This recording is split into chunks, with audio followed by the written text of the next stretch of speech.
This episode of the Old Dogs REI Network is brought to you by Mino Studio. Mino Studio is a pre- and post-production facility for all of your audio needs.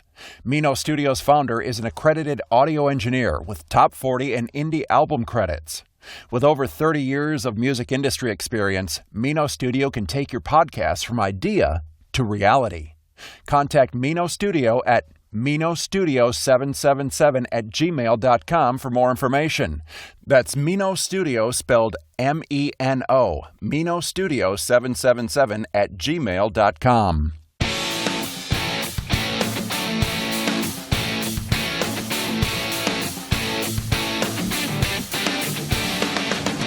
Welcome to the Old Dogs REI Network, where cash flow is king.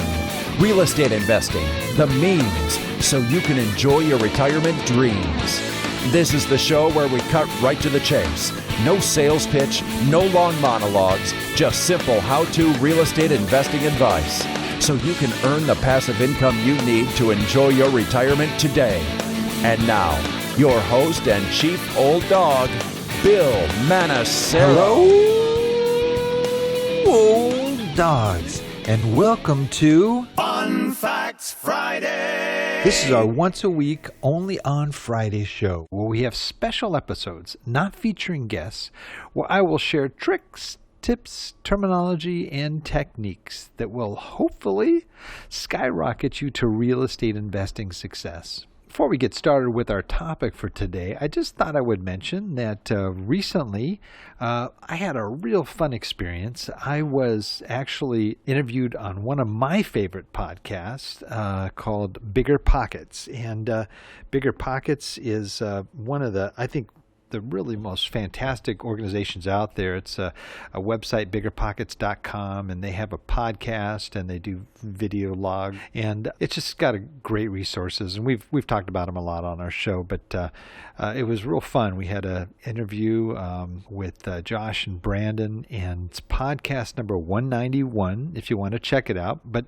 in it, we talk a lot about some of the neat things that are involved in real estate investing. I talked about turnkey investing, talked about getting started later in life and in real estate, giving back, talked specifically about our nonprofit Child Hope International, and how my real estate goals are tied to what we're doing in Haiti. We talk about buy and hold and tenant issues. Even rehabbing properties and value add. So there's some good stuff in there. So I would recommend, if you get a chance, you could go to iTunes and look up Bigger Pockets, or you could just go to their website, biggerpockets.com, and look it up. It's podcast number 191. And I think there'll be some good stuff in there for you. Okay, now on to today's topic. Now this is going to be pretty informal. I'm really wanted to talk more from the heart here because usually I have a lot of notes and a lot of facts and data and so forth. But this is an area I think that we all encounter at some point or another in many other areas of life as well. Any place where you set goals and try to achieve those goals, you encounter this big issue. And the topic for today is called When Plans Go Awry. Well, if you are a goal-setting person, if you like to set goals and achieve them and use them as a regular part of your work life or your personal life, then this is an area I think that's going to apply to pretty much everybody listening. One of the biggest fears people have is setting goals and not achieving them. So some people don't set them at all because they don't want the disappointment. And that can be a big mistake. You can really achieve amazing things if you really set your mind to it and you plot out a good plan. In another episode, I believe it was our episode 010, it was called Setting Your Real Estate Investment Goals. I talk about setting goals and just try to give some basic parameters for how you might do that in your real estate investing. It's so invaluable to be able to have goals and to be able to strive towards a goal. And each time you achieve that, set a new goal and then another goal and another goal. And you can move so much faster. You can also reap the rewards of what you've set out to do. And there's also just I think, an encouragement each time you reach a certain level of achievement in seeking these goals. But what does happen from time to time is that you don't make a goal. And we all respond to that in different ways, but sometimes it's not a big deal. And but sometimes it's a really big deal for some folks. So what happens to you when you don't achieve a goal? Do you get discouraged, disappointed? Do you want to just quit or give up? Do you just stop setting goals altogether, or just ignore the goals that you had set previously? Or do you regroup and sort of retool and maybe adjust your plan and get back and keep striving forward, trying to achieve the goals that you've set out? I know there's a lot of different ways that we can deal with these things. And I'm of the school of thought that really you should try to learn from whatever happened if you didn't achieve that goal, and look forward and reestablish it. Maybe you set your goal too high. Maybe you set it too low. Maybe it wasn't the right goal. And either way, learn from it, get another goal on track, and get yourself on track so that you are moving toward achieving something. I'm going to share an example that recently happened with me, and I think it's something that could have happened to any of us. But as hard as we try to stay on mark, and I tend to be very goal oriented, sometimes it can be a negative thing too, where I'm just get my eyes too set on what I'm trying to do, and I really miss sort of the learning lesson in it, and the importance of not just achieving that goal, but learning in that process. As many of you know, I've set this pretty ambitious goal, and it's not that ambitious when I talk to some of the guests we have on our show, but for me it is to acquire 1,000 units by 2020. So it's a sort of a 6-year plan to eventually be able to control or at least be part of the ownership of 1,000 units. And in doing that, I have come up with this goal. Basically, I acquire units or properties in a year, and then the following year I have to double the number of units or doors for that year, and then the year after that I've got to double the previous year, and so forth. And doing that over a 6-year period, I will reach my 1,000 goal. But in that's going to take a lot. There's at one point where I'm going to be buying hundreds of units a year, and it's going to be a bit of a challenge. Not impossible, but definitely a bit of a challenge.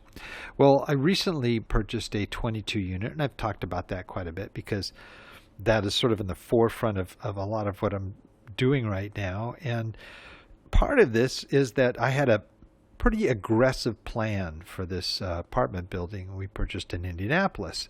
There are many different stages in it, but the idea is that there's going to be rehab that's going to happen with this property. There will also be expenses that will be reduced, rents that are increased, and some other repositioning, value add types of things that will increase the value of the property in the short term.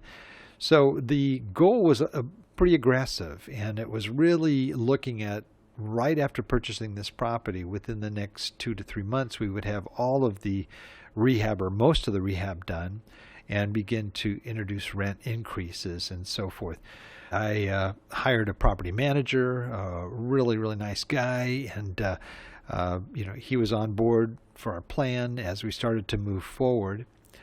But then something really tragic happened, and the property manager's wife was at a baseball game. They've got 2 kids, and just dropped. And